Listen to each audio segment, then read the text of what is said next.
Before we begin, we'd like to add a quick warning discretion. This video discusses mental illness, including eating disorders and PTSD. What is mental illness? According to National Alliance on Mental Illness, it's defined as a condition that affects a person's thinking, feeling, or mood for a sustained period of time that negatively impacts them. You might be wondering, is depression a mental illness? What about anxiety?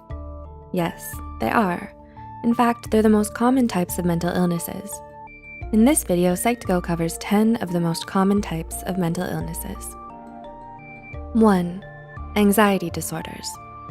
We know 18.1% doesn't sound like a lot, but that's the number of adults in the US who suffer from anxiety disorders.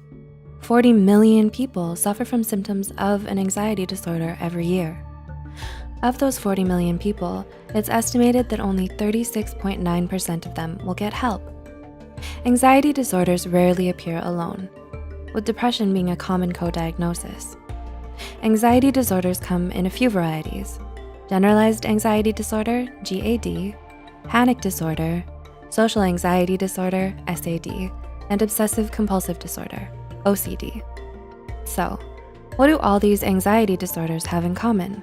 They're all characterized by nearly uncontrollable worry that messes with several aspects of daily life, such as sleep, relationships, school, and work. The good news is there are several treatment options available, which include different types of therapy and medication. 2. Personality disorders. What does it mean when someone's personality is disordered? Personality disorders refer to behavioral, emotional, and thought patterns that deviate greatly from the expectations of an individual's culture. The National Institute of Mental Health suggests that 9.1% of the population has the traits of a personality disorder. So what does this look like in real life? Could anyone who's a little different be diagnosed with a personality disorder? Well, according to the diagnostic criteria in the DSM-V, these differences must be causing the individual significant amounts of distress in the way they see themselves, others, and situations, inappropriate or exaggerated emotional responses, impulse control, and how well the individual relates to and functions around others. Personality disorders can't be cured, but thankfully they can be treated.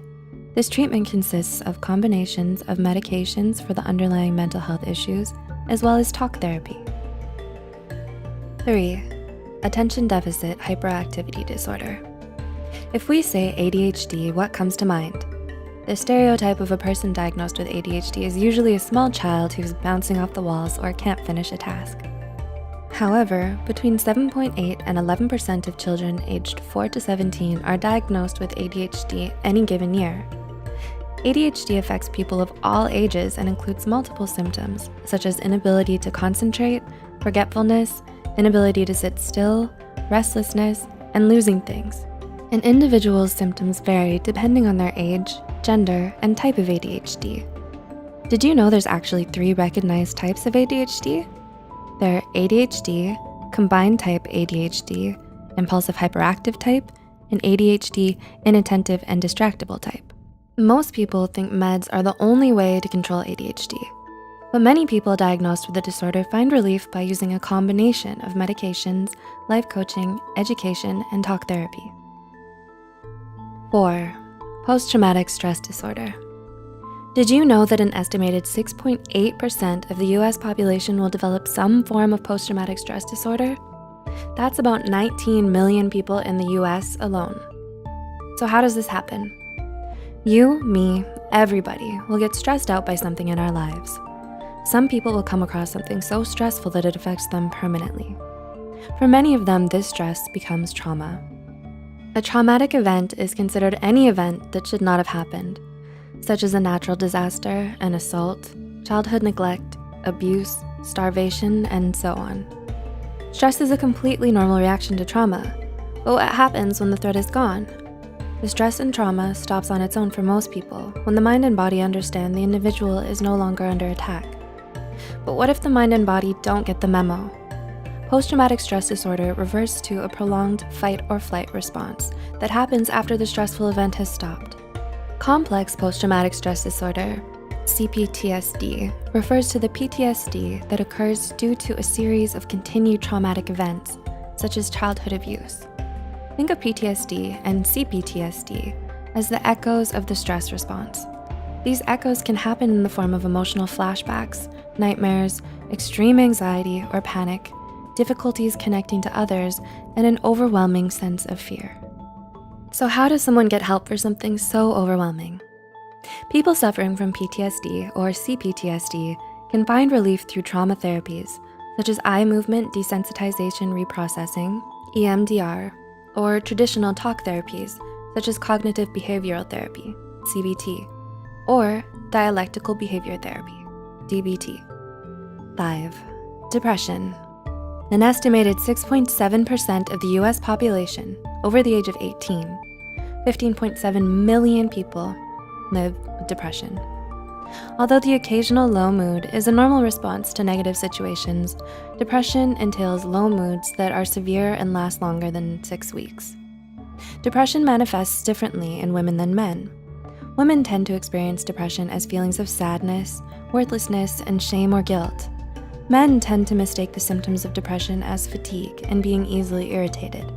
Common treatments for depression include cognitive behavioral therapy, CBT, interpersonal therapy, IPT, psychodynamic therapy, psychoeducation groups, antidepressants, and various brain stimulation therapies. 6. Bipolar disorder. An estimated 2.8% of the US population that sought mental health treatment was diagnosed with some form of bipolar disorder in 2018. This number may be low, as many individuals who suffer from any mental health disorder do not seek treatment.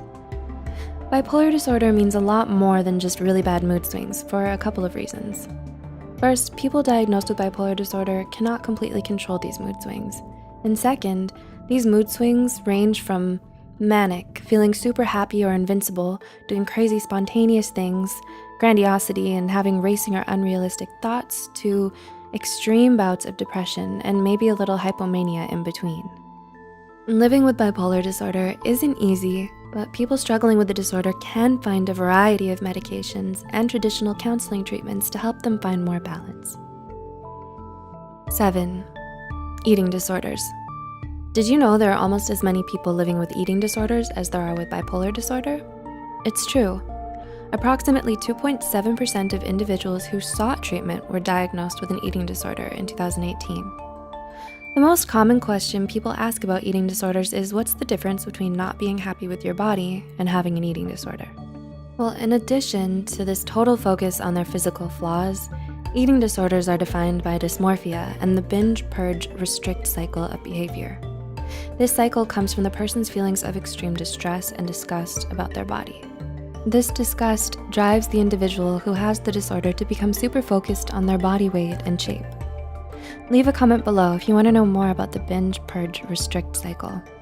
The eating disorders everyone knows about are anorexia nervosa and bulimia, but most people have never heard of eating disorders not otherwise specified, EDNOS, or avoidant restrictive food intake disorder, ARFID. Leave a comment below if you want to hear more about the lesser-known eating disorders. Everyone needs food, so how is someone who has such a terrible relationship with eating and body image supposed to get better? Recovery from an eating disorder is totally possible, with a combination of talk therapy, residential treatment, and medications to treat the symptoms of any underlying mental health conditions. 8. Obsessive compulsive disorder. If obsessive compulsive disorder, OCD, is a type of anxiety disorder, why did it make the number 8 spot? Simple. Professionals say 2.3% of individuals will qualify for a diagnosis of OCD during the course of their lifetime. What's the first thing you think of when you think of someone who suffers from obsessive compulsive disorder? Did you imagine someone who can't stand the thought of germs? Maybe a person who turns the doorknob 27 times before they can leave the house. The common stereotype of an individual diagnosed with obsessive compulsive disorder, OCD, is of someone obsessed with cleaning or counting to a comical degree. But that's not the whole picture. The reality of OCD includes a great deal of anxiety, rigid thinking, and feeling isolated from others. Individuals diagnosed with OCD suffer from reoccurring thoughts that they cannot control, which are referred to as obsessions. These obsessions can be things like cleaning or counting, but also include checking and double checking, feeling as though one will be punished for being a sinner, organizing and arranging, and hoarding.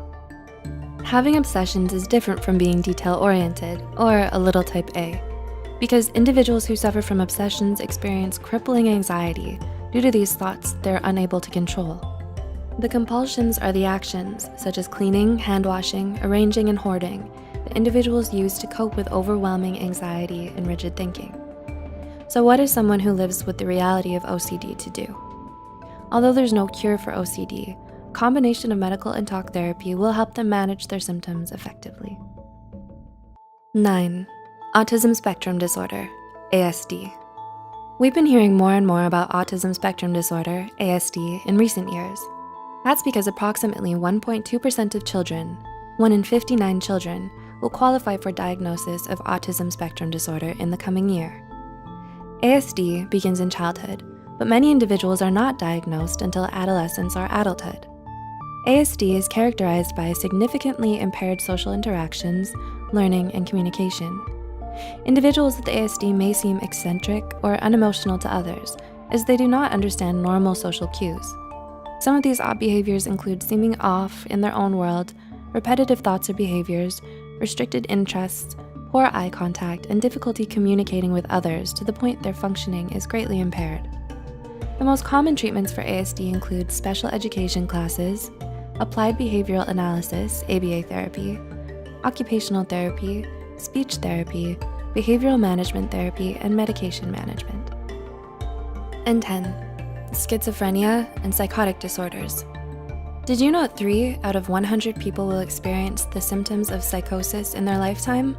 Yep, this means 1% of the population suffers from a psychotic disorder. People usually have their first psychotic break between the ages of 16 and 30, which means approximately 100,000 adolescents and adults will experience their first psychotic break every year. This does not mean everyone who experiences psychosis will always have a psychotic disorder. Medical and environmental or situational factors such as extreme stress, certain prescriptions, and illicit drugs can induce temporary psychosis. For individuals with a psychotic disorder, however, the symptoms last longer than 6 months. So, what is psychosis anyway? Someone suffering from psychosis has breaks or disruptions in their reality, which manifest in behaviors such as religious delusions, audio, visual, or tactile hallucinations, feelings of paranoia or persecution, and disordered or jumbled thoughts and speech. Schizophrenia is the most common psychotic disorder, but the DSM-V recognizes a few others. Would you like to know more about the other psychotic disorders? Then tell us in the comments below. Having a psychotic disorder can feel like torture, but it doesn't have to.